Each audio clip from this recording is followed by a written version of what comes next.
Here we go. VPR Radio every single Thursday.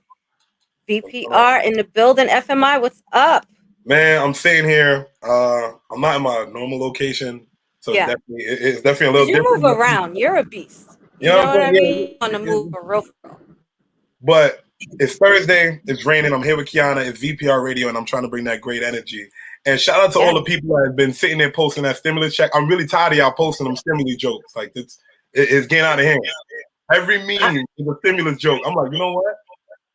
I don't need this. I respect it. For the people like, God and whatever the case may be. I'm like, yeah, I hear y'all. That must be cool. Right now. I'm like this. And stop telling people how to spend their money. For some people, this is, I haven't gotten one. I don't know if I'll get one because the IRS is paying with me and my taxes. I'm like, it's fine. I'm like, that's fine. Yeah, it is what it is. But anybody that did get one, like, God bless you, and whatever you choose to do with your money, you do with your money. That's your damn business. You feel me? And these are the types of situations, unfortunately. Well, first of all, I don't talk about my money. You know what I mean? I've always been that way. You either, we're very private people, we're Libras. That's just not the move, because when the next person knows what you make, what it Biggie say, that money breeds jealousy, right? Envy. Oh my gosh.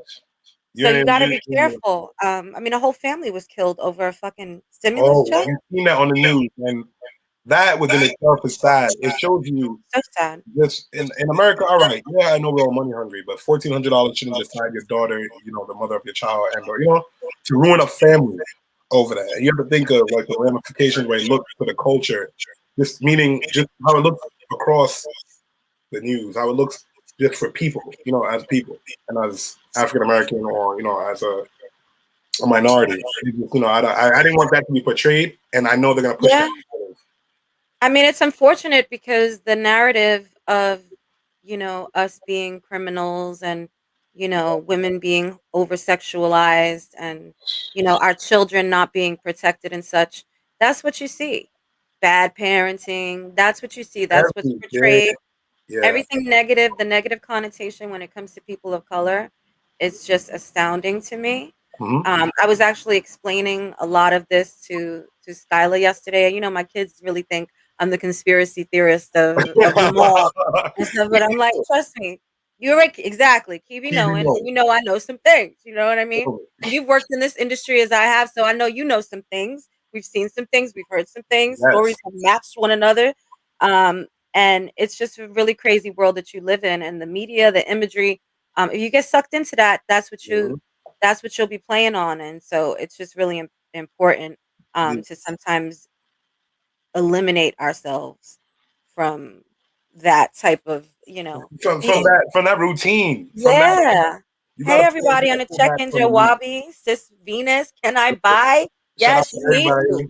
Can I buy from her? You need to. And Facebook, I appreciate that. But yeah, man. Ron Mahi, what's up? I know a lot of people haven't touched like this much money. I can't say everyone. So you're getting into their accounts, and I understand being happy, flaunting, and showing it. But because if you think about the fact that it's coming the same time as a tax return, which I think a lot of people do see a tax return at the end of the year, then you compound it, you add them together, it might be collectively like $10,000 if you've got a few kids. So a couple of people aren't really knowing how to act, but that $10,000, that's seed money, man. That's seed money for something so good.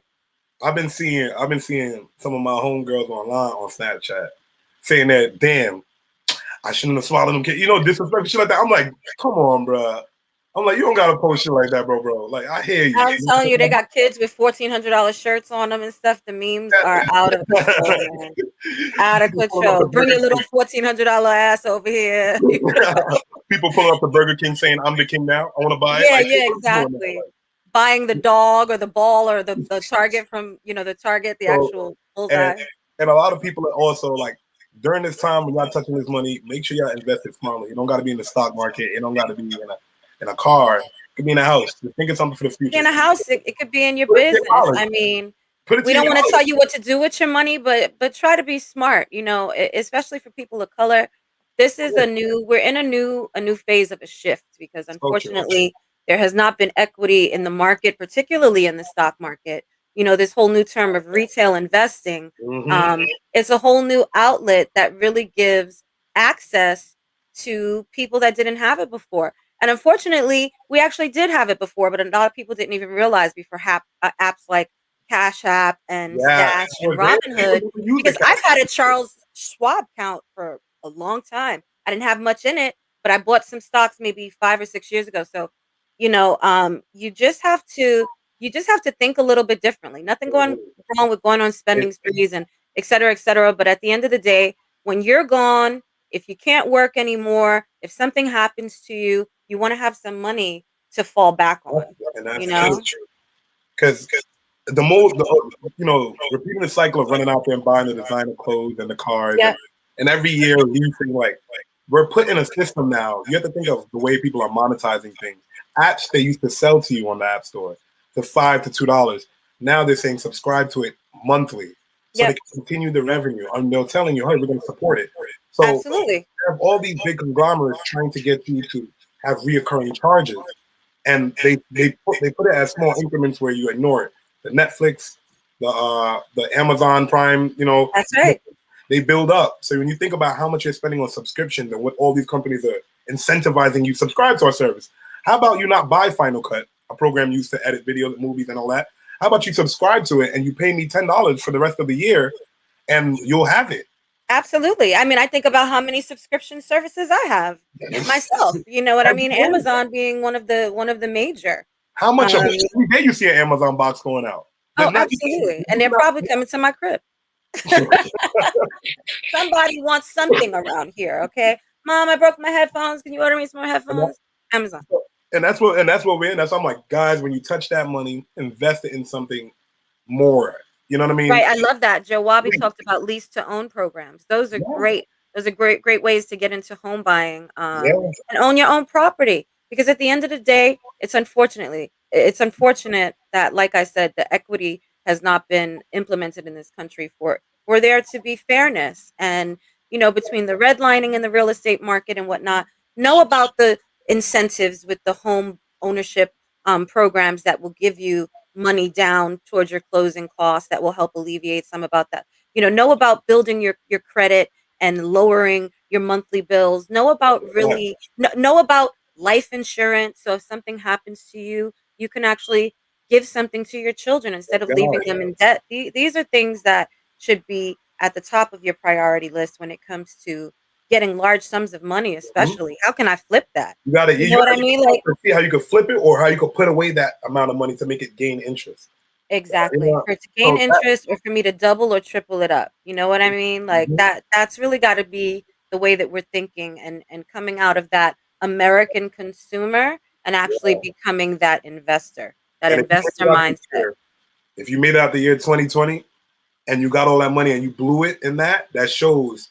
Even if you was to touch that money in the long term of your lifespan, it Yeah. shows your values at the spending Yeah. that. Take that year not as a year of COVID and a year of loss, even though we've lost a lot of people, you know. Right.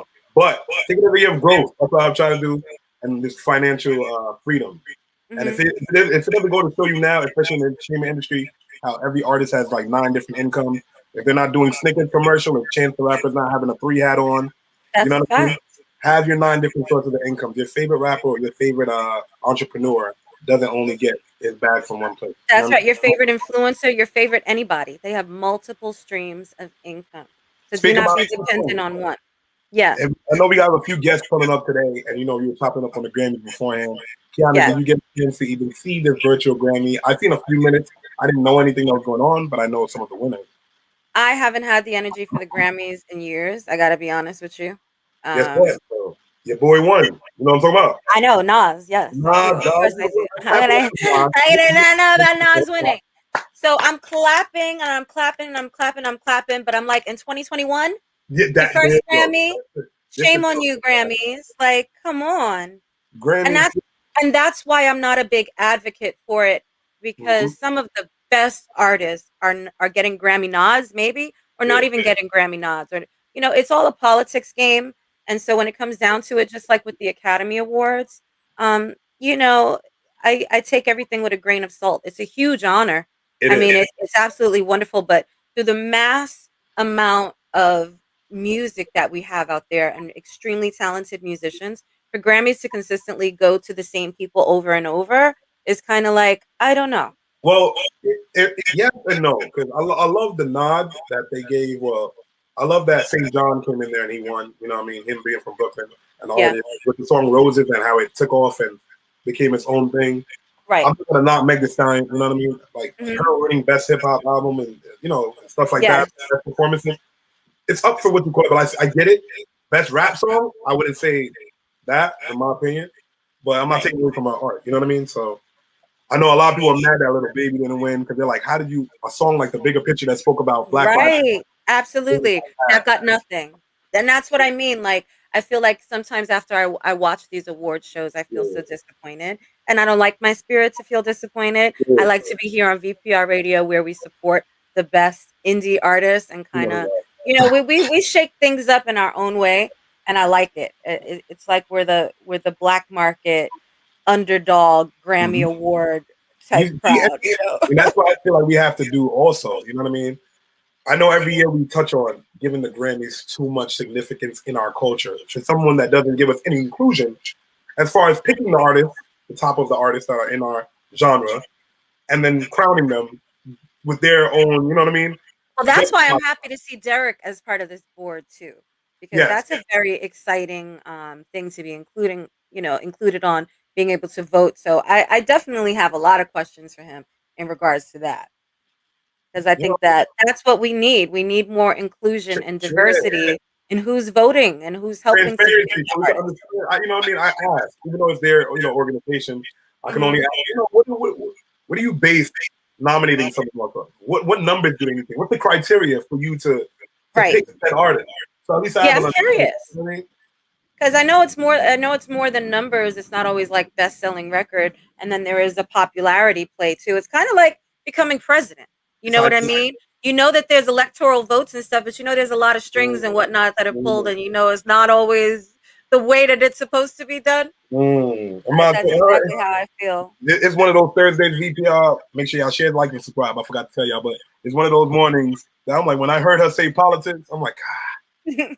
I'm gonna say, you know what I mean? Shout out to all the Joe Biden memes too. Money bag Biden, I think that's what they calling him. Oh gosh. And shout out to him, of course. And guys, definitely. And Kamala Harris doing great things, and I hope to continue success for her. And hopefully we hope to have you on VPR Radio, Miss Harris. So stay tuned. Yes. Jawabi said The Weeknd told his label not even to submit his music to the Grammys anymore. We have to touch on that. Shout out to Wabi, dope producer, dope in the air. No doubt. So let's talk about that because I hadn't heard that one. The Weeknd. He didn't even. He's such a rebel. I love The Weeknd. He is, but The Weeknd had the biggest career. I mean, biggest year of his life as far as the sales for Blinding Lights, and this was one of his biggest releases. Yes. And for him not to be on the nominations because he performed at the Super Bowl or that, and he had to make a decision. And they're like, "Hey, if you perform here, you can't get nominated. You can't do this here."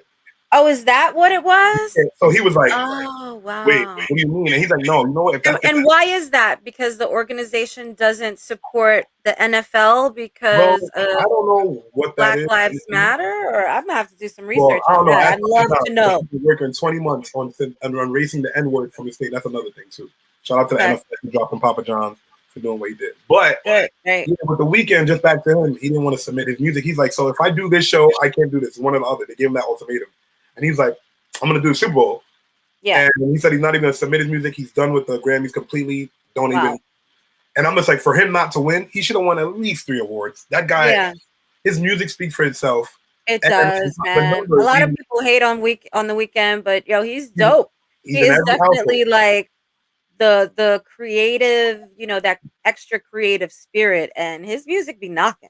All right, so I'm gonna give you a take on this, Qiana. This is my take. Okay.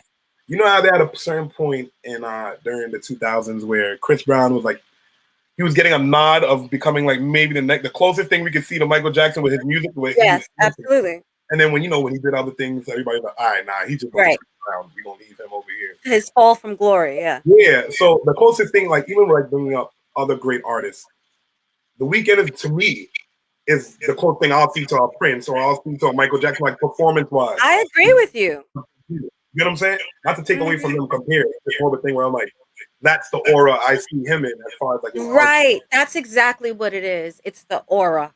I completely agree. Oh, mixed with the creativity, mixed with the talent, and the star power, obviously. But he definitely has that aura. You know what I mean? And you When he feel it in performs, his music. you know what I mean? You like, oh, all right. Yep. And Yeah, I agree. just to tap on this, I know we spoke about this like in season 1 of VPR. I'll be touched on that Drake conversation about Which him one? the ghostwriting allegations. With Oh, yeah. So after everything had settled, remember how they were fighting and they were bickering, and he was like, "After Nicki break up with you, don't ever hit me." Right. Oh my God. Drake has been through so much in the last 3 years. Come to find out, DJ Drama was the reason why most of this was happening, and he got on Nori's show and said this. He was the one that gave Meek Mill the reference song that someone did for Drake, Right. and made him hear it, and that's why Meek Mill got mad, saying, "Yo, I paid you $50K for a feature, and you got someone to write your bars for you," and that's why the whole beef happened. But DJ Drama played at Drake because Drake had sex with someone that he was close with. Right. Isn't that always That's how why it goes? he set the fire and he stood back and let them. And I'm now seeing all this, and I found out this morning. I'm looking back like, yo, it's crazy. What did he say his name was? DJ Drama, right? And he messed that shit. It was not on him, but you know him saying that, and I was like, damn. So you knowingly this happened, and another man's career got ended, dude. Quentin Miller, that was writing all the music for them and all that. That was getting nominations, and for if you're reading this, it's too late. He doesn't have a career because he was getting beat up by Meek Mill and them. Because you just let it rock. You know what I'm saying? So it's these are the things that you deal with in hip hop, politicking. Oh yeah. Oh, there's some heavy politics in the entertainment world, man. So understand this game. You know what I mean? As much as you want to keep your hand clean, you have to understand that it's give and take. As much as you want to be clean. Yeah, for sure. Guys, we of course got 2 guests coming in a few minutes, and I can't wait for that. What time do we have them actually stepping in, Qiana? Yeah, man. So at 2:30, we're gonna have Kevin pull up, and then at 3:00, we're gonna have Mr. Derek Linzy himself. So I'm looking forward to it. You know, you know what I mean. I wish I was getting a whole crew of 950 Lounge on because remember, you know, our show with the Best of Both Worlds a couple of weeks ago. That's like extra lit on lit. Plus, you'd have 3 homeboys, and I would just have 1 homegirl. I'm about to say, hey, 2021, we still got to get the ladies roundtable discussion. I love it, and you guys have requested that on Instagram, so I appreciate that. So we're gonna have that going around again. Yeah, we got to bring that up. That was such a great set of shows, and I feel like whenever we can bring some insight to the table, because you see a lot of argumentative posts on Facebook, whether it be a man posting about all you women, women only, or do women ever, and then you have the same for men. Either they're calling them the N-word or dudes never or all you dudes only. Like, stop already. Stop generalizing a whole gender of people. You know what I mean? Like, stop doing that, and let's start connecting and actually getting to know one another, because that's what's there. It's the disconnect. Qiana, let's keep it a buck, guys. Shout out to everybody watching on Facebook right now. People got too much time on their hands now. Since COVID happened, too much time, man. Too much time. Everyone's a comedian on Instagram doing jokes, dances, skits, and it's cool. You know what I mean? So true. Be creative. Do your thing. You know what I mean? Get your coins. I'm not against taking your coins, but when you putting your emotions out there online, guys, it goes without being said. Someone's gonna have a different opinion. You know what I mean? Yes. Whether you like it or not, it's social media for that reason. So you know, use it as your diary. Just go out there and just work for it and just try to bring positive energy, honestly. That's the only thing. That's what it's all about, man. When people tell me, you know, oh, my social media is so filled with this and that, like, who are you following? I watch who I'm following. My social media is filled with the dopest people in the world, I feel. You know what I mean? All they're doing is shaking and moving, and I see a lot of great positive energy. It makes me feel good. Makes me feel like I can do it too. And you have to watch the people you follow, like you said. You know what I mean? I get tired of it. I'm a DJ, so when I'm out, I get a lot of people that follow me from different walks of life. Well, you know what I mean? So I get a lot more twerking and stuff like that. And I'm not here for that like that. You know what I'm saying? So I post what I got to post on social media, use it as the business that it's for. I'll just keep my personal life Persian. And remember, whenever you're venturing back or dipping into the corporate world, entrepreneurial world, People are Googling you, honey. So what you have out there in the People hit world your that LinkedIn. stays permanently, it's there. You can't do the no face, no case because you said it, you did it, you went live and you twerked it.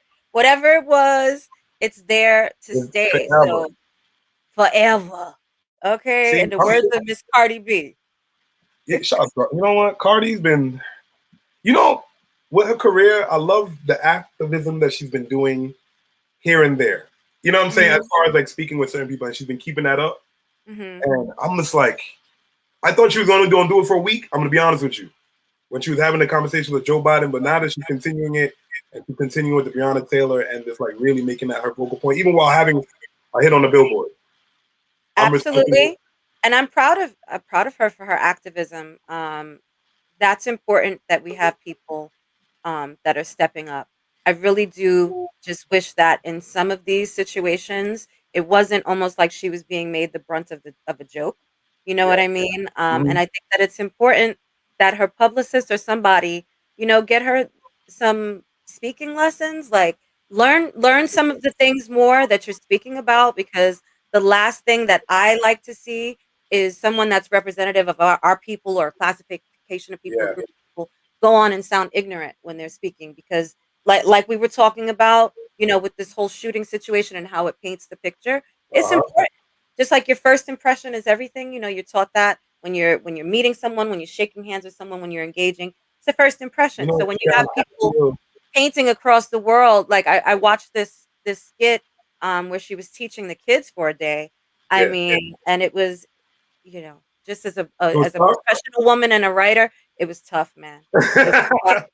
It was tough. Her heart was in the right place and it was I, funny, but at the I same can't, time, it's like, is it ha ha funny or is it like ha ha ha ha funny? You know what I'm you know, saying? Like, what are they trying to accomplish? So, but I see our boy Kevin has just come in here. all right. Definitely want to bring him up to the stage. We have Mr. Kevin Pryor of 950 Lounge.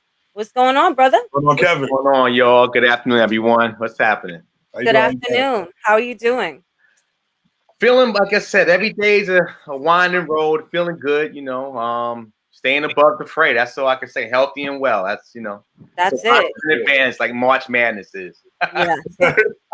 Health is wealth, so we're all about that. And I see No you out doubt. here doing your runs and sweating and getting it popping. Without question. It's become Yeah, a passion. Again, like I said, I had a real near-death experience 3 years ago, and that just made me make some changes. And I realized that, what a lot of people are going through now through COVID, like we know that, life's not forever, but it could be snuffed in any second. So I had that kind of experience a few years back, and I just decided to make some changes and revert what I need to do to be healthy and safe and try to do everything I can while no day is promised to see another day. So I love that we started with that, because I remember you talking about your journey on Clubhouse, which is actually how I learned about it. I Right. would love for you to share that with our VPR audience. Can you My tell us my what health. happened? Your health and Yeah. wellness journey, absolutely. Yeah. Well, you know what? January 29th, 2018, I wake up like every other morning, get up early. That time, like every other morning, get up early, shaved and cut myself, got dressed, and around 7:56, I was running a little late for work. I know that because I was looking at the clock. I felt a little funny. I felt like lightheaded, and I felt two like palpitations in my chest. So next thing I know, I'm out, I guess. And it's when I wake up, it's about 8:04. So it's about 7.5 minutes. And when I get up, I can't catch my breath. I'm having an awful time catching my breath. I'm on the floor, can't catch my breath. So I sit there for So a minute. no one was there, right? It was just Me, you that's alone. me. Yep. Very. Which again, I mean, if I think about all the other variables, I was near a dresser, so I could have banged my head. I have a radiator right there. I could have fell and bust my head up on the radiator. I could have got out the house, been on time, and fell on the train platform. I mean, so many variables. So God is really good. But when I woke up, and before I woke up, I don't know if I mentioned this on Clubhouse, Qiana, but this is real. Like when I was fighting my way to get up, I felt like I was on a runaway train. Like Money Train or Pelham 123 where the train just never stopped. I felt like I was on one of these runaway trains and I couldn't stop. And I was trying to hold on, and I finally pushed up. And when I pushed up, I gasped for air, and that's when I woke up. So in my mind, I felt like, maybe, the man above said it's just not your time. Maybe that would have been my time. So I'm on the ground, and I finally get myself together and make it to the hospital. And it's flu season, so I'm thinking like I just got the flu. I'm like, just give me something. Let me get the hell out of here.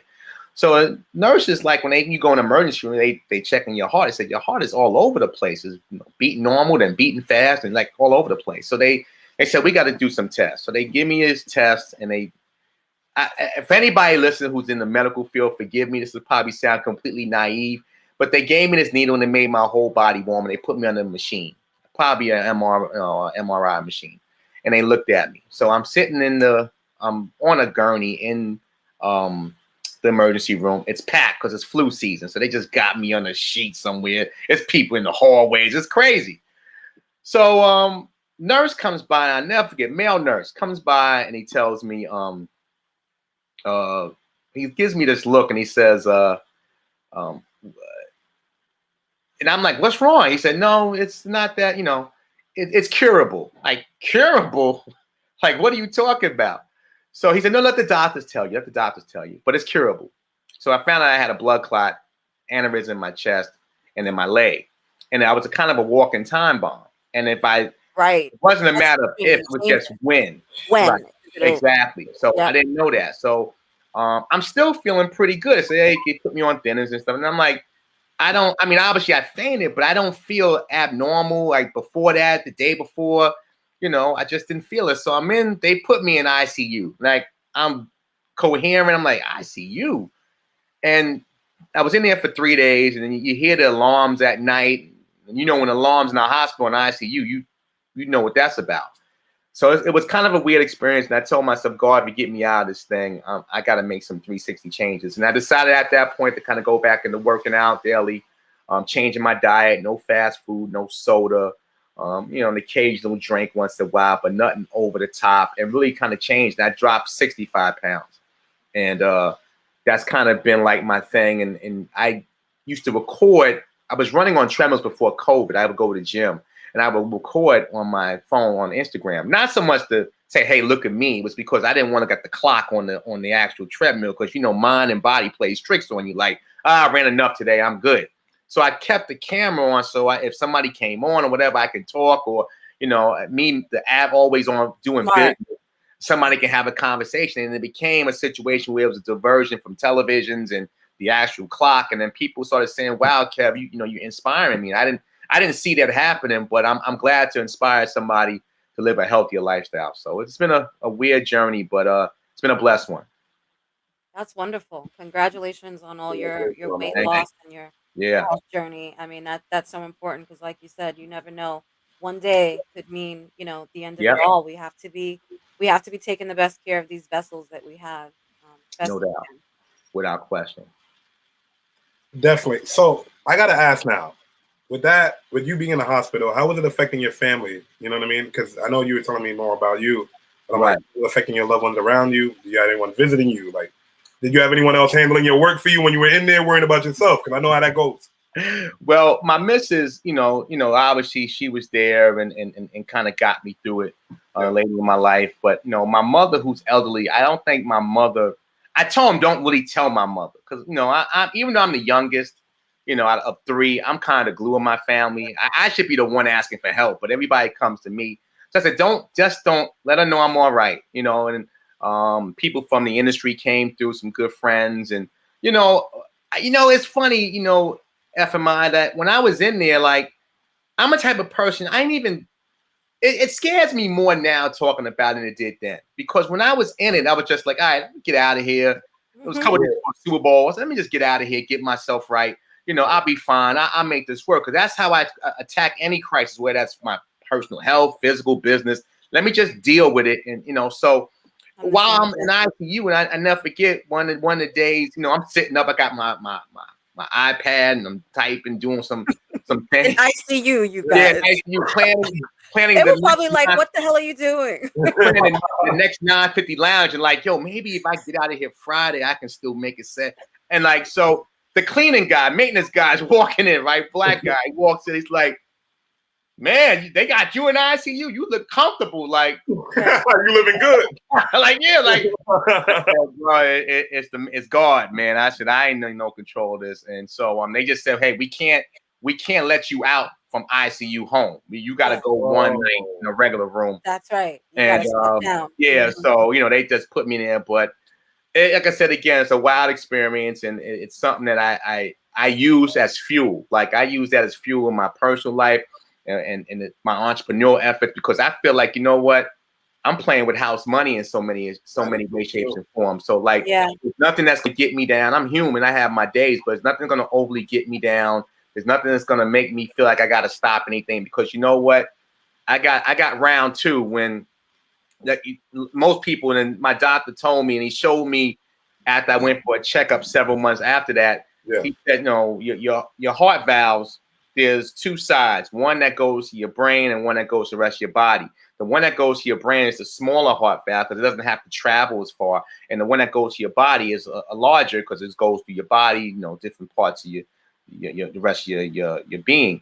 And he said yours is opposite. So you had all that rushing to your head and nothing rushing to your body. That's why you fainted. But he said you're lucky you woke up, because some people have strokes, they don't wake up. Absolutely. Some people just go. So, and then it's funny, it's sad at the same time that, somebody I used to work with, a year later, I just heard that they had passed the same thing. And it just, oh my God, we have the same experience. That is crazy. Doesn't that give you such a broad perspective and such an understanding of like, wow, I'm really here and I could have been gone? Because literally, this was maybe 3 years ago. I passed out outside, hit the concrete, everything, right? Recovered, went to the doctor, didn't have any blood clots, didn't have a concussion. Maybe a year or a year and a half later, an old co-worker of mine, same thing. She passed out going to the train, leaving work. She never woke up.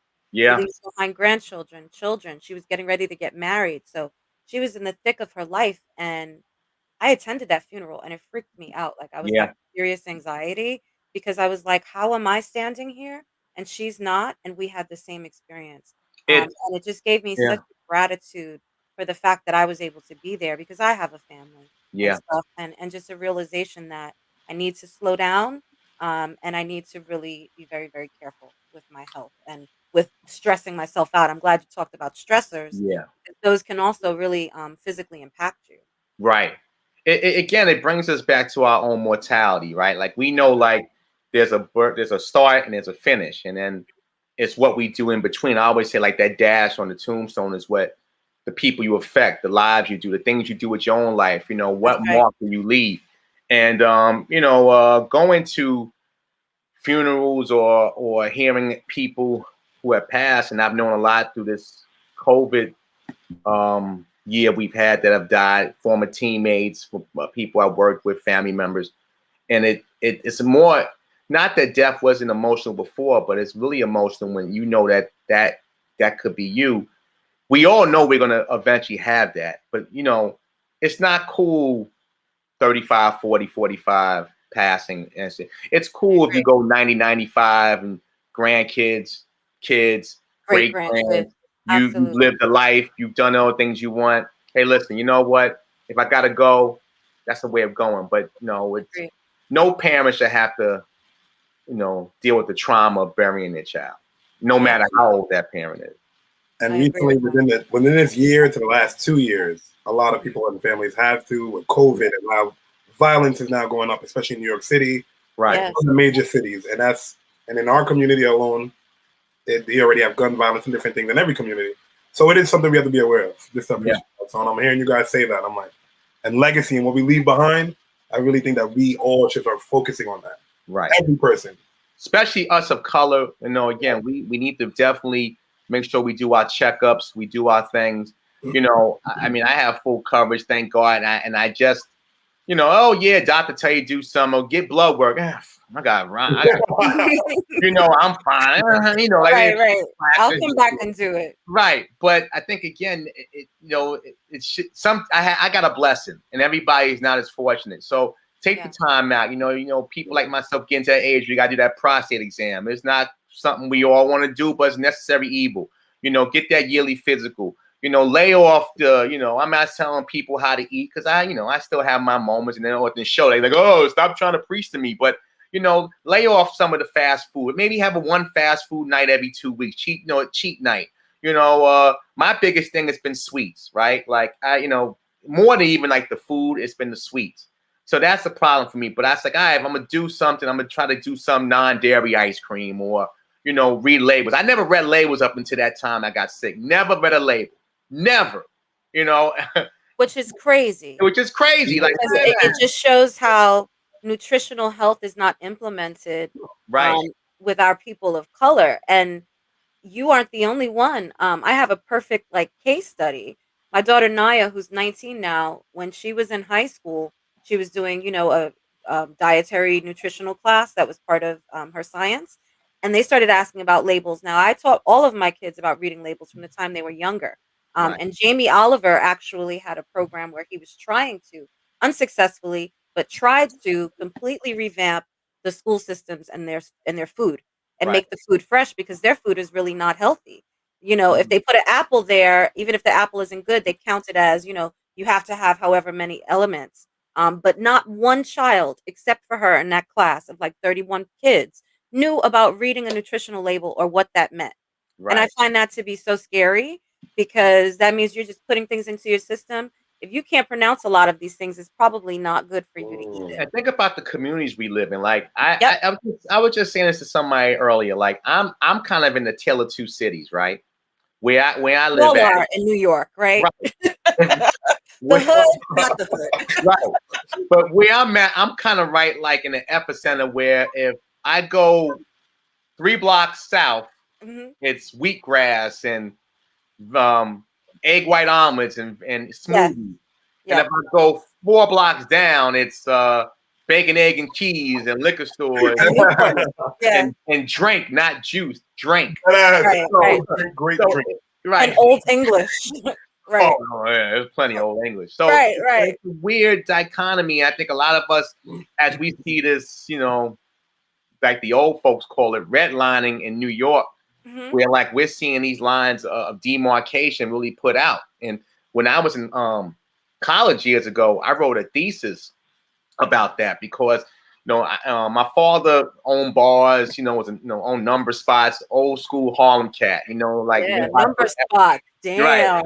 You watch one of those old 70 blaxploitation movies, that my pops could have played a role in that. He lived that life.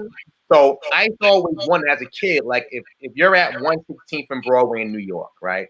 And for those who are not from New York, that's Columbia University. And you go on Broadway about 6 blocks down, 6, 7 blocks down, you're at, at that time in my life was crack era, 123rd, 125th projects off of Broadway, under the pass, they were turning tricks. It was a different world. Taxis would turn around at 120th, yellow cabs back in the day. And I as a young kid, I was always inquisitive about that. And I wrote a thesis about, 2 kids that grew up. One grew up, 118th, right there, Columbia. And the other kid grew up in the projects, 125th, and how they happened to meet on, in my lifetime, the ultimate denominator was playing sports. They met playing sports, but they lived 2 different lives. Right, within a rock's distance, a rock's distance. And crazy. So I think that's what we're experiencing now more than ever. And again, like I said, it's something that I think needs to be addressed because, when I was younger, people would tell me I'm crazy. Like, oh, you're crazy. Like, wait a minute, you don't see that? Like, you don't see outside eateries and better food, and then a couple blocks down, people eating pig feet out the jar at the bodega. Like, exactly. Chinese food 24/7. That doesn't trouble you at all, right? Because it's a troubling situation.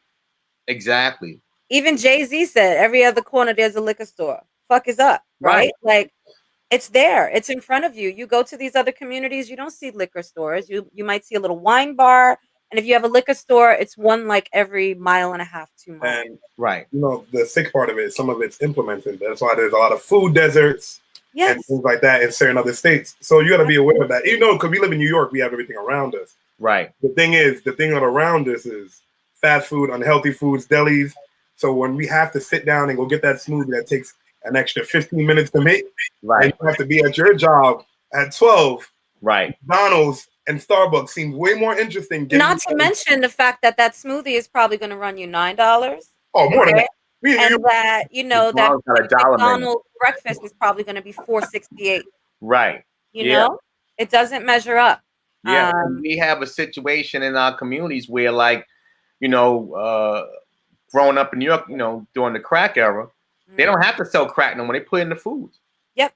You know, like, you know, I'm in advertising by trade, and what you see with what they did years ago with with Ronald McDonald and Grimace, and that now they do with Popeyes and, you know, all these other brands. You know, they make it very convenient. They make it easy, and they make it Popeyes, a KFC, a McDonald's, a Burger King, and a Wendy's in every hood. Yeah. Or Taco Bell, or one of each. You know, you'll get one if you see a Taco Bell. You'll get exactly. Only the special hoods get Taco Bell, but you know, yeah, they might get a White Castle instead, right? If you got a White Castle, you're a different breed, but yeah. That's the wild card. You know what I mean?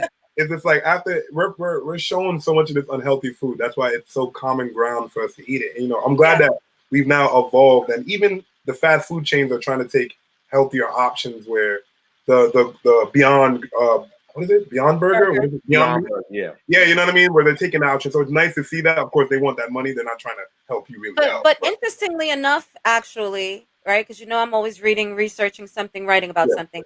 The Beyond Burger actually has more saturated fat than their original burger. So it's a meatless option, but it's not necessarily a healthier option. And it's also a lot of estrogen in it, so it can give men death. Yeah, some moves. If you're in the mood for moves, then now, you know.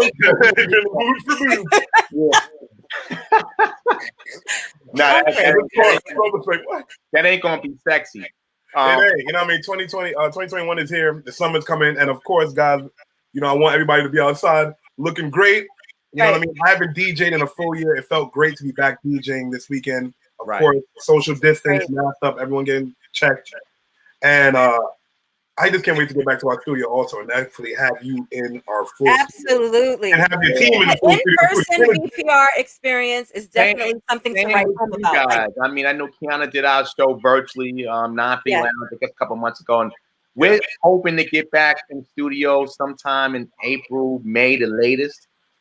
Just kind of following the trends. I mean, we left in November, and I was a nervous wreck. Like I've always we can talk about that. Trust me. Yeah, I'm like the Black Felix Unger. Like I used to walk in before COVID spraying lights or walking in the studio. Like, what is wrong with you? Nobody will ever say that to me again. Like, don't like spraying lights off. That's a fact. But I was sitting there. We were doing our last couple shows, and then you're watching the Matrix. Like when people talk, and sometimes they spray instead of say, and I'm like, I can't do it.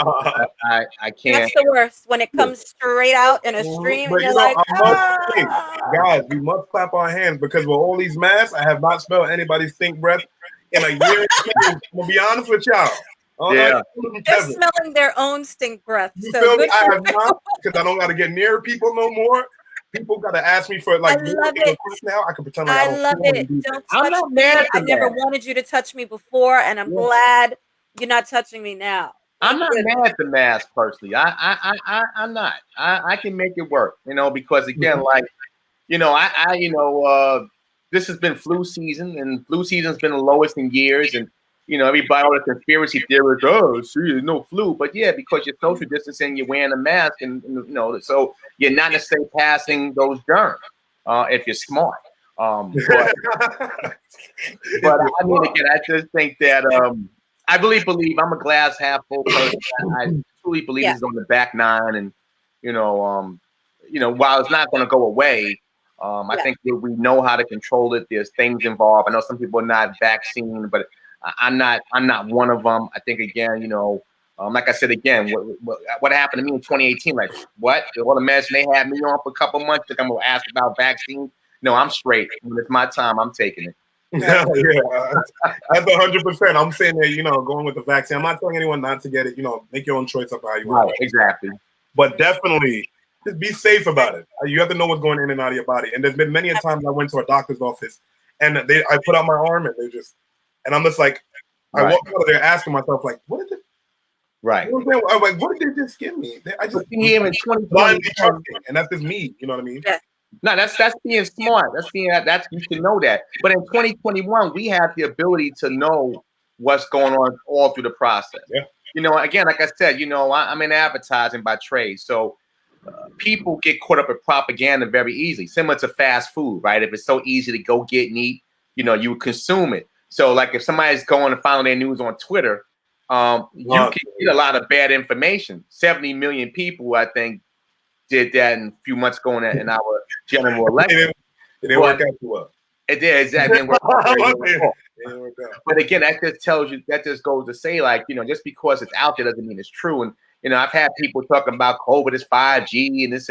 I'm like, please read real journals, read real information. Stop reading the guy that's got 2 million followers, because just because he got followers don't mean he knows what he or she knows what they're talking about. So we have to go to the facts, not to the people, exactly. not to the opinions. Exactly. Definitely do your due diligence. There's something that comes along with every drug and such. So look at the information in the trials, and as with anything, before you make purchases, before you go and invest, do some due diligence. Know what the hell you're putting into your body.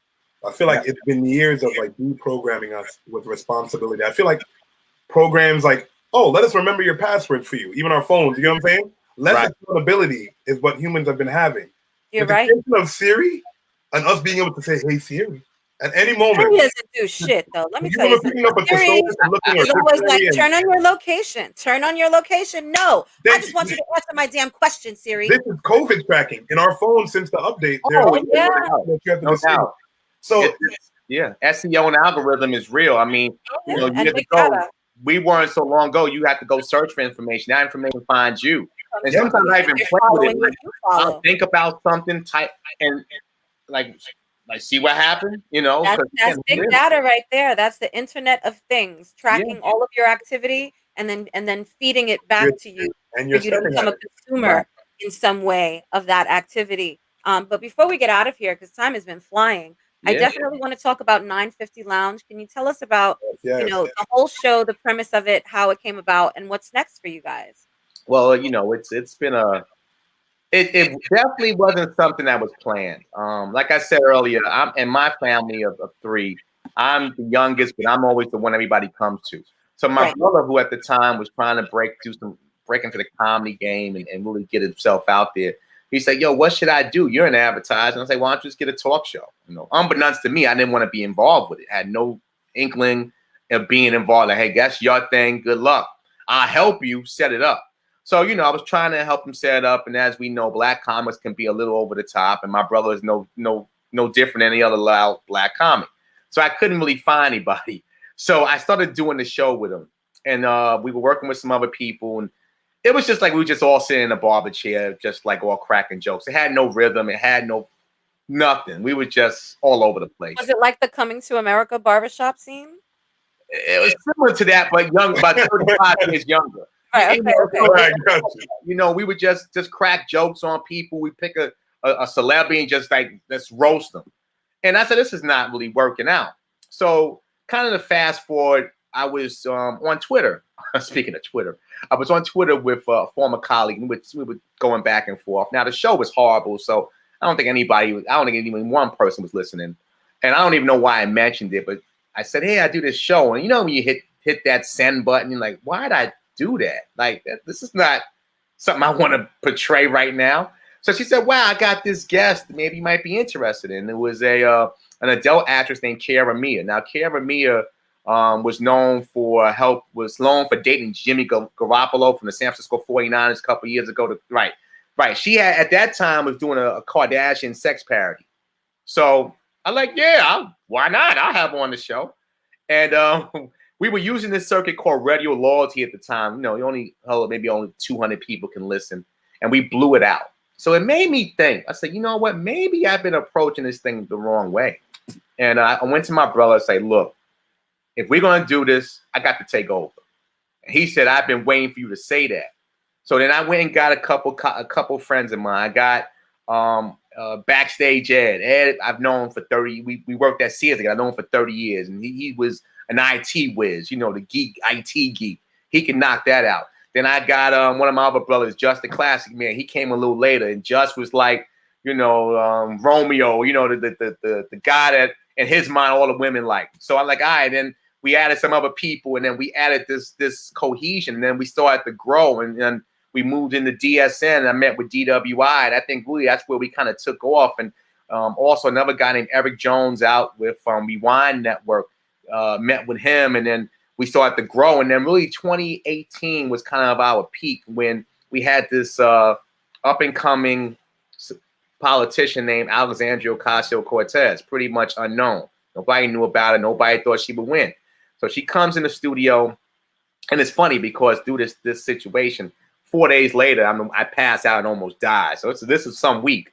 So she comes in on a Saturday, and she does this interview. They got a camera crew, and I'm like, oh, okay, what are y'all doing, a reality show? He said, no, if you know, we're doing some reality stuff. We might pitch it to a network, whatever. Okay, we sign off on it. 8 months later, somebody reaches out to me and says, I saw you on Netflix. You must saw a bald-headed black dude. You ain't see me on Netflix.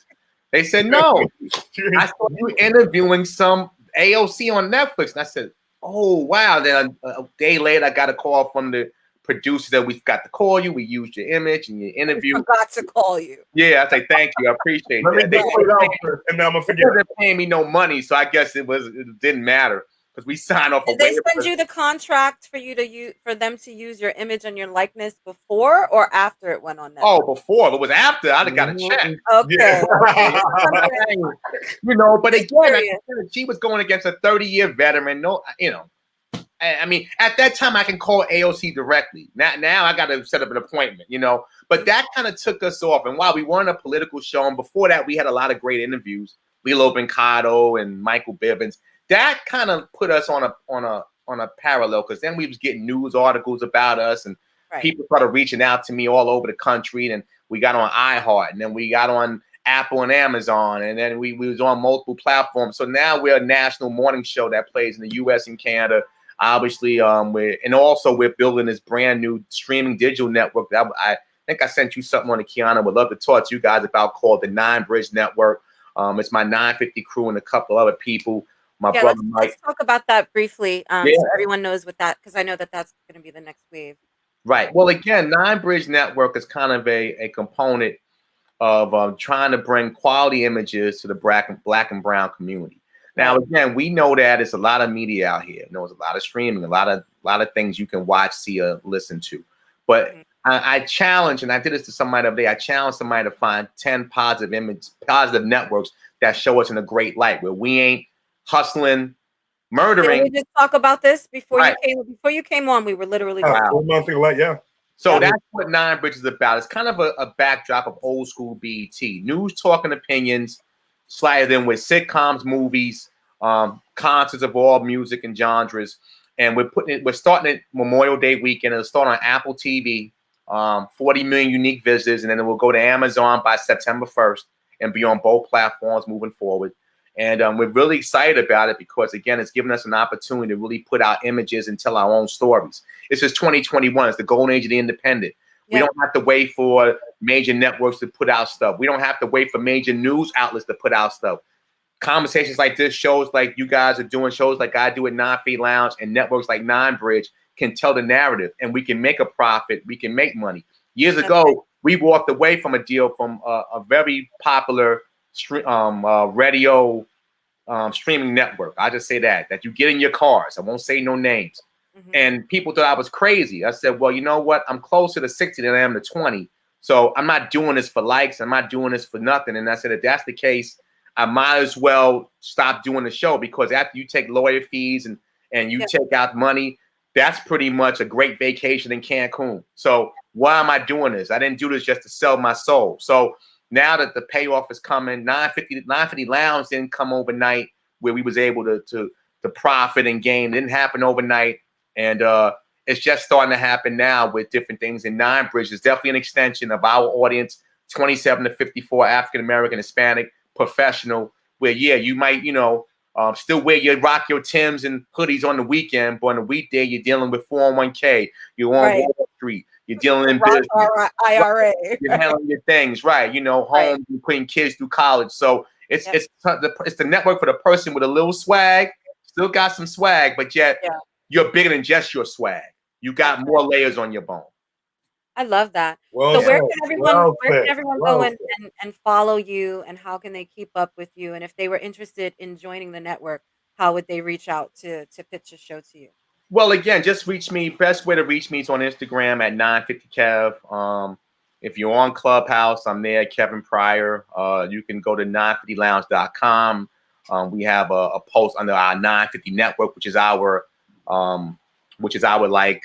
production part of 950 Lounge, and will be obviously part of Nine Bridge Network. But really, 950 Kev is the best way to reach me on Instagram to get a real direct response. I don't sleep much. I take a lot of power naps. I don't know if that's good or bad. I'm not necessarily saying that's great, because I know people say, "Oh, the grind." You're like the grind will kill you. It almost killed me. So I'm not saying that. But what I am saying, I will get back to you in a very timely manner. Okay, perfect. We appreciate you so much for coming through, Kevin. You guys. Look forward to watching more of your shows, and definitely to having you back on. And hopefully next time we bring you back on, it'll be in studio where we can drink wine and have fruit and converse in person. That's how we give it up.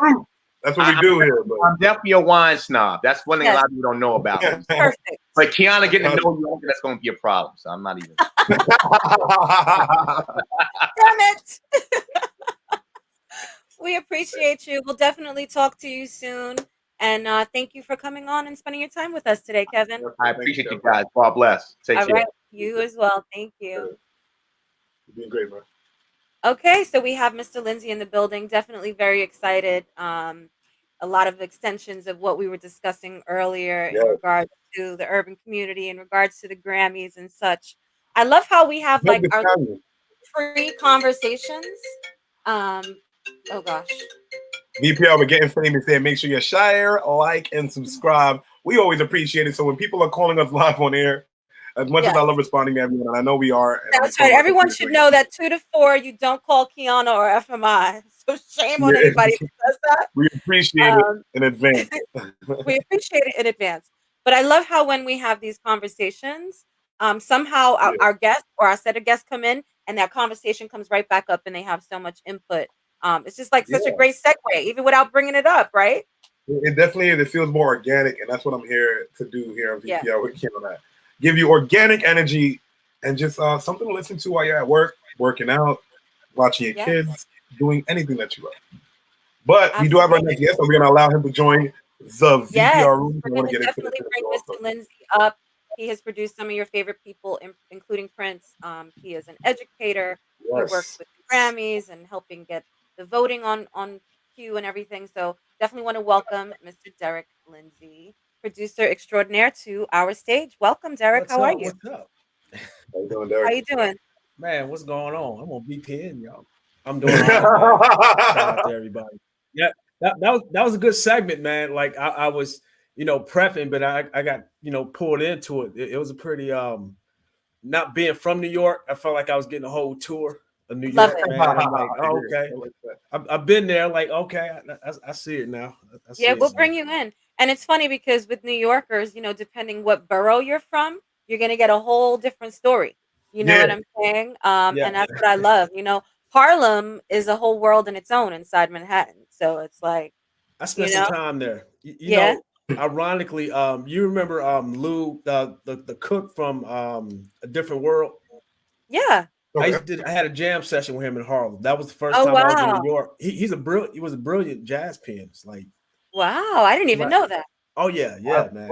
He looks like he's a jazz pianist, right? Yeah. Or like he looks like he's got that soul in him, Yeah, Lou's the business, man. He was the business. So That's cool. So how's your Thursday treating you, my brother? On this, man, it's I rolling. know it's raining here in New York, so I'm like, I don't know where you're at. So I'm like, I'm in Atlanta. I'm not even gonna tell y'all because the sun is shooting through. I had to block. Of course it is. I had to kind of keep from the sun, so I'm not. He said, "All right." I'm not. Yeah, I got it. Mother, he's living the life right now. You're doing better than us right now. You're living your best life. I'm gonna take it as I can get it. So, hey. So I really want to delve into your career because you have done so much and worked with so many different people and different corporations. So can you just give us the beginning of your career and how you came to where you are today, becoming an educator? You've had some segues and some pivots in your career. Tell us about what even made you get into music and how you started. It was no clear path. You know, it's funny. I mean, everybody in some way had the same story, but I was writing poetry and putting like neighborhood groups together like since I was 11 and 12. I was doing the stuff before I really knew what I was doing. So I was the one always writing music for everybody and you know, choreographing groups but it was just fun to us. You know, it wasn't really, you know, we were just trying to model Jackson 5 and BBD and all them guys, but it was just fun. But I was doing it before I knew I was doing it. I just wasn't getting paid to do it back then. That was he wasn't getting the bag yet, but now you've established anything for it. But yeah, the talent was there, but not the money quite yet, right? Yeah, it was for the girls, man. We used to show off, and you know, that's how you got your relationships back then. So the girls, whoever got the the lead parts in the group or got the best dances and stuff, you know, that was kind of the. I was good for a minute till my cousin, who was good at doing backflips and spins and all that stuff, started pulling. He's bringing the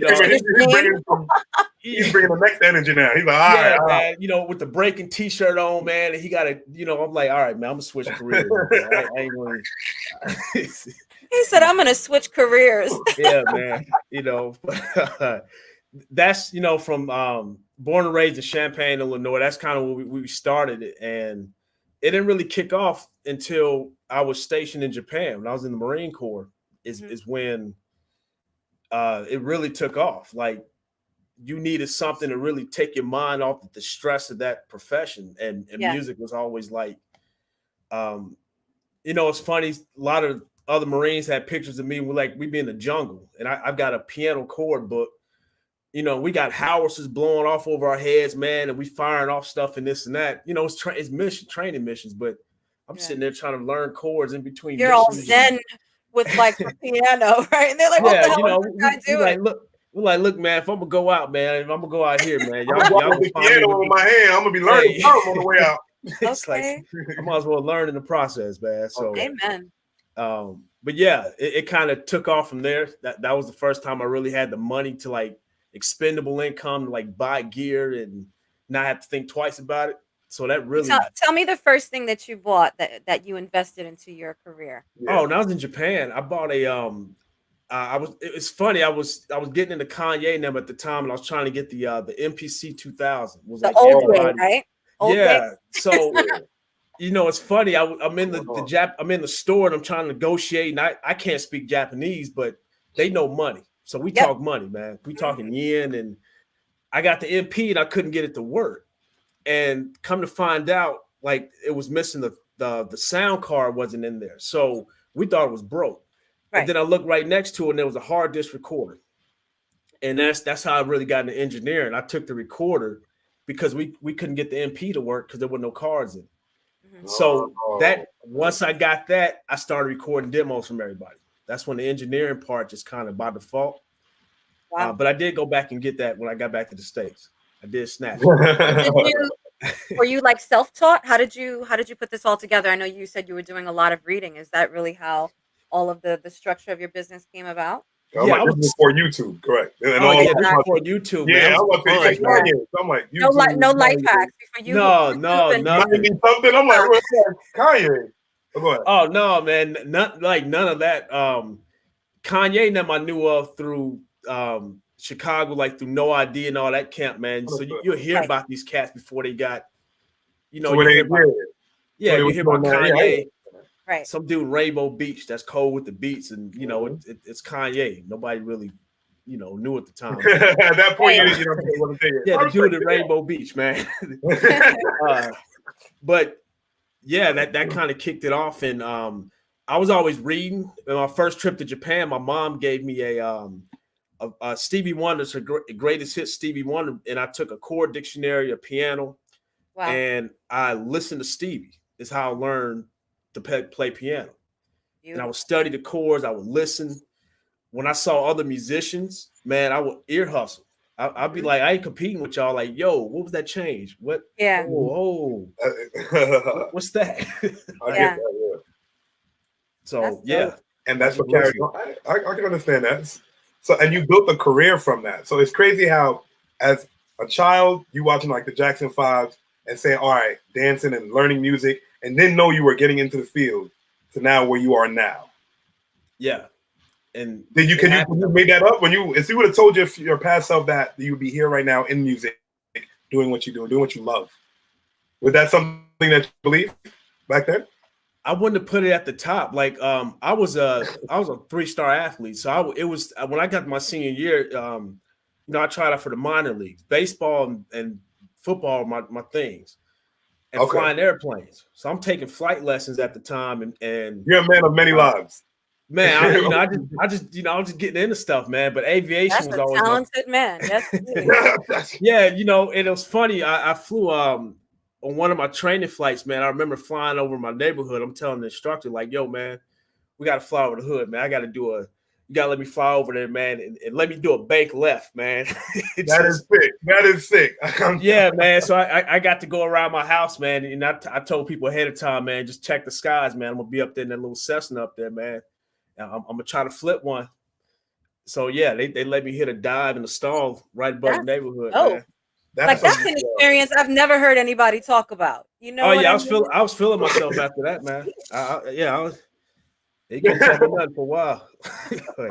No. I'm out there for a while. I don't blame you. Talk about showing up.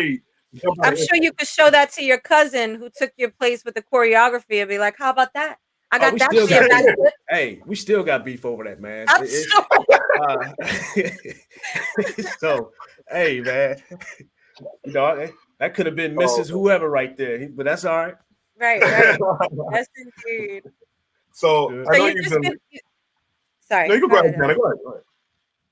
So I was going to say your career has really been on a continual uptrend, and I know you've worked with some amazing people, and we've shared this story before. But I really want the world to know about your experience with Prince, because who doesn't love Prince, right? And Paisley Park. Tell us all about like what that was like and what Prince was like.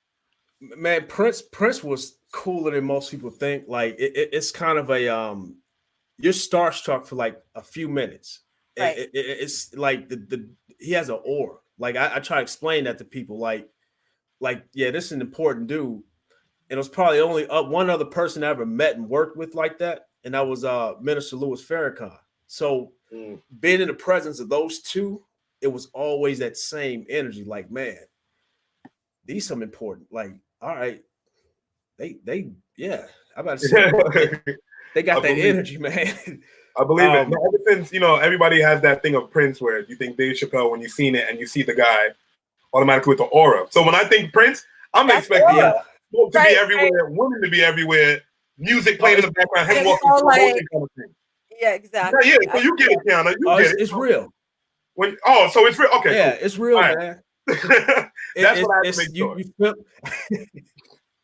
You feel it for like 5 minutes, man, and then you realize, like in an instant, like, okay, we working, because Prince works you, man, and you get past the point where you're trying to keep a job.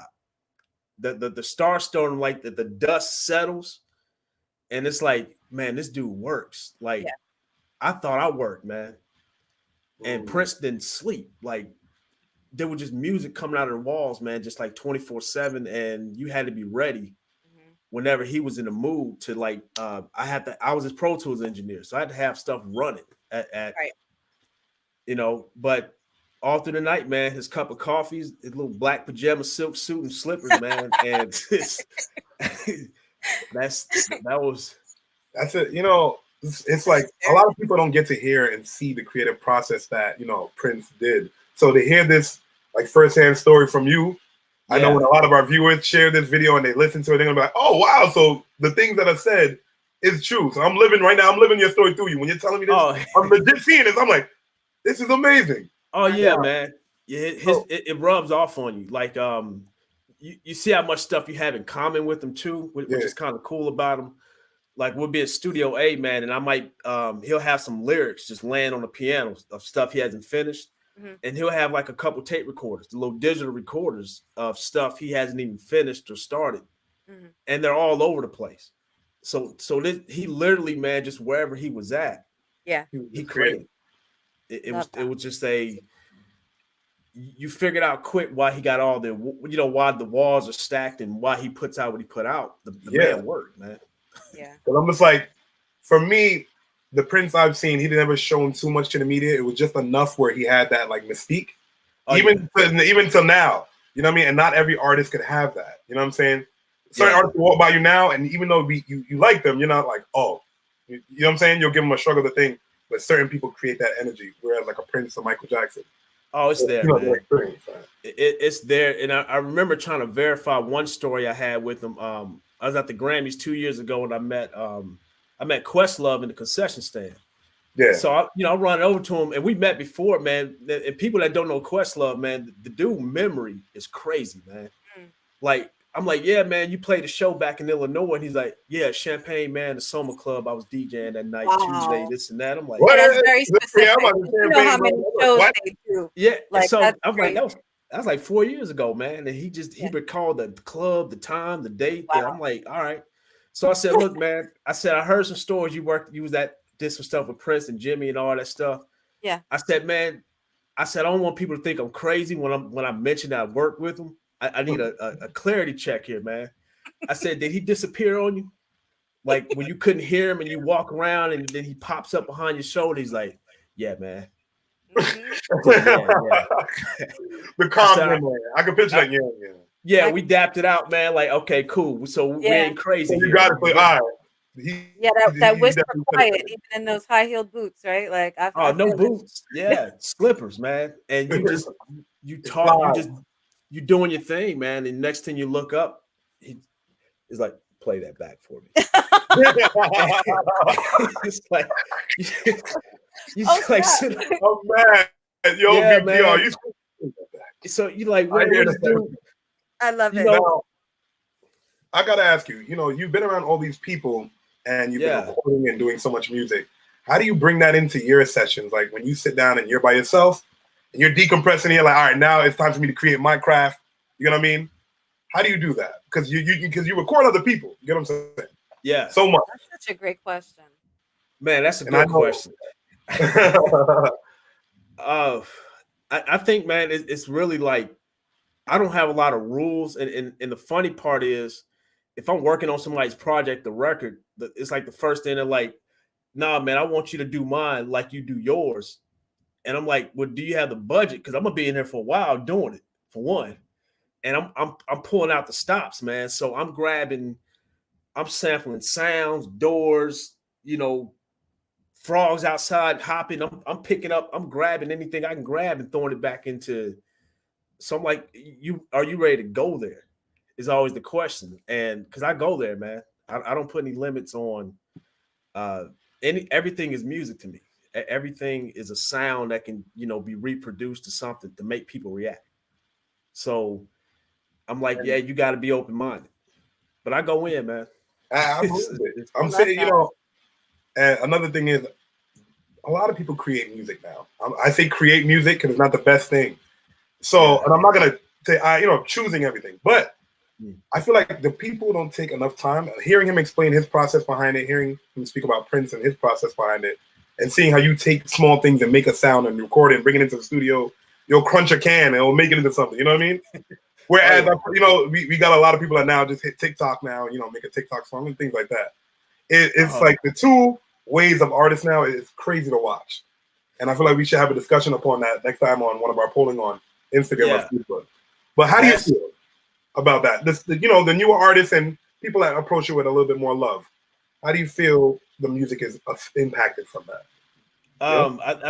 No, it's a great question, man. I just think there's not enough put into the like the minuscule parts of to me what makes a producer good or even great, and great is subjective. Anybody, great can be so many different things. It's the attention to details, man, and that's the stuff from Prince that rubbed off from, I'm watching him create songs on the spot, and watching his approval to see if he thinks I like it, and then if he feel like we're jamming to it, he takes the time to teach all the band members what he's doing. He's putting the time into teaching them, and then when he got the song rocking, it's in one take, man. Right. It's literally like, damn. Because everyone's in cohesion. Yeah. It's like, step by step by step by step, rather than trying to just pull it all together and do it and have to do it and do it and do it and do it. Yeah. So at least what I forget is we forget that when Prince is playing, it's not only Prince up there, the band is there and they're making him sound amazing. You know what I mean? So that connection that you're explaining it, that's something that people forget. That's, you know what I mean? They're like, oh, Prince is perfect sense. He's gonna be he's that. You're not forgetting about him making eye contact, doing certain things, making gestures to the people live on stage. These are like the beauty of artists. Don't forget about that eyeliner. Because that eyeliner, I think that eyeliner somehow was drawing all the women in. Like, I think he had some sort of possessive nature.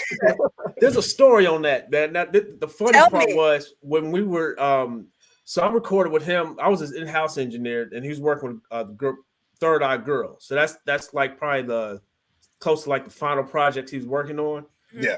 And the girls are bad, man. Like musicians, like flawless. Yeah. And I remember we finished recording, and he comes back into he floats back in. Right. In the room, man. And, we got into a little, not an argument, but he just wanted me to play the song back. And I had a suggestion. He was like, I wanted to fade out like bop, bop, bop, bop. And I'm like, Prince, it should go like bop, bop, bop, because it'll end on time. And he's like, no, it should be like this. And then he's like, no, look at me. And I'm sitting there like, no, I remember Jamie Foxx. Jamie said, don't look in his eyes, right? And the whole time I'm thinking, I'm like, no, man. I'm in my head, I'm like, no, I'm cool. I can hear you. Oh my God. I not stare at you. I can hear you. So wait, did you give him the look? Did you look at him? I gave him the look, man. And I sat there and he just stared back just like this. Oh shoot. And he just staring at you. He's locked in at you. And you just kind of like, it's like whatever you say. You like you said you wanted it to go butt up up. Okay, I got you. Yeah. So I'm like, nah, man, I'm cool. I'm like, I can hear you, man. I can hear you, But it's stuff like that. He knew what he was doing, man. He's funny, man. That sounds like someone that's about to take possession of your soul, right? Yeah, like, man. Look at me. So the Jamie Foxx thing always came to mind. Like, oh my gosh, that's it's these stories that live on and that like will always carry on the memory of his music and his energy. And so I'm glad that you came on our show on VPR. Just make sure that you get your Instagram right now. Say your Instagram so people can follow you. I want to make sure we get that up. Definitely. DLNZ Music. They can go right. Please make sure. There you go. Yep. And that's it. I'll let go from there. If an artist, a lot of good stuff on there, man. I'm sorry. I was going to say, if an artist wanted to work with you, I know they could visit your website, Derek Linzy. Is it DerekLinzy.com or DerekLinzyMusic.com? Yes, DerekLinzy.com.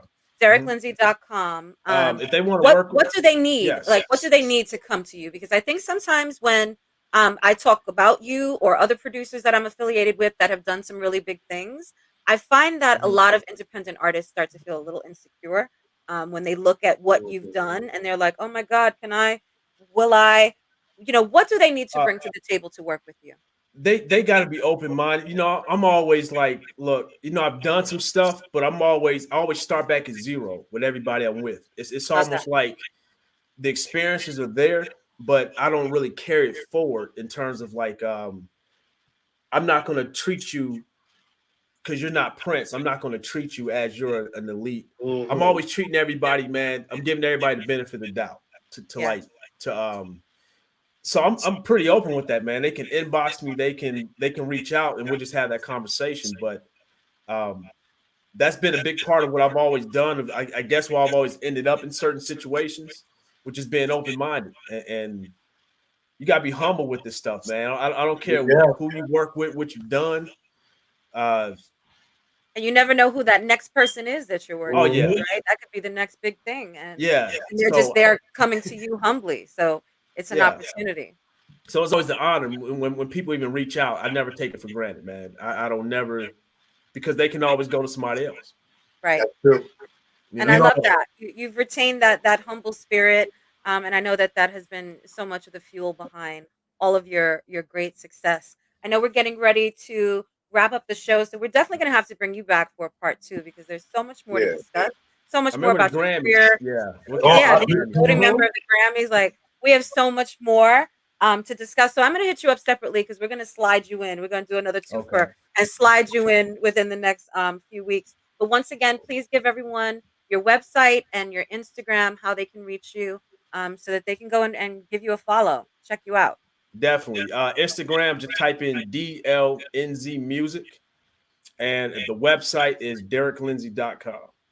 So if you don't see a dude on there with in front of a screen and talking and all that, that ain't me. There are some trolls out there mimicking that ain't Instagram me, man. So so that's how they can hit me. So perfect. Guys, make sure you tune into VPR Radio every Thursday. We appreciate you. We try to bring you the best guests, positive energy, and hopefully pick up and learn something from this episode here on VPR, because we're definitely bringing back Derek. Because I wanted to touch on the Grammys. I'm just like, it just passed, and I got some questions, at least so you could clear up for me. You have some knowledge that I need. I'm going to try to slide him in for next week or something. We're going to make it happen. We got questions for you. We got questions. We can do that. I can't come here for like 20 minutes and just dip. Nah, VPR, we need an hour, sit down, and we can discuss a few things. At least. Minimum. I give you what I know. My brother. We appreciate you so much. Thank you for coming on today. I'll be in touch so we can get you back on for your part 2. But stay successful. Have a wonderful day, and we appreciate you. Pleasure. Thank you for having on, man. Nice to meet everybody. Thank you. All right. Bye, Derek. Got y'all later. All right. Great stuff. Thank you, everyone, for watching. What a phenomenal show. Yeah. What a bunch of incredible guests. I mean, we got it going on. What? It's crazy. It's for the last few episodes, I've just been like listening back to it. And so, people are sharing it to me. Thank you. Like, I watch VPR on our TV, and I'm glad that everybody's like sharing the screen to me, and I'm like, oh God. But what I'm saying is, we could talk about hip hop, we could talk about politics, we could talk about health, we could talk about love, friendship, mental health. Yep. And still come to an agreement that we're all trying to make each other better here on VPR. Yep. And that's what we're here for. So that makes me happy. With every episode that we've been listening to, we don't even have to touch on hip hop certain episode, and it's still an organic energy. So thank you guys for listening. I always feel better leaving VPR than I felt before I came on. Even if I felt great coming on, I feel that much better leaving, and I feel inspired. So thank you, partner, because you're the dopest, and I'm so thrilled and honored to be doing this with you. Can't wait to bring it back next week.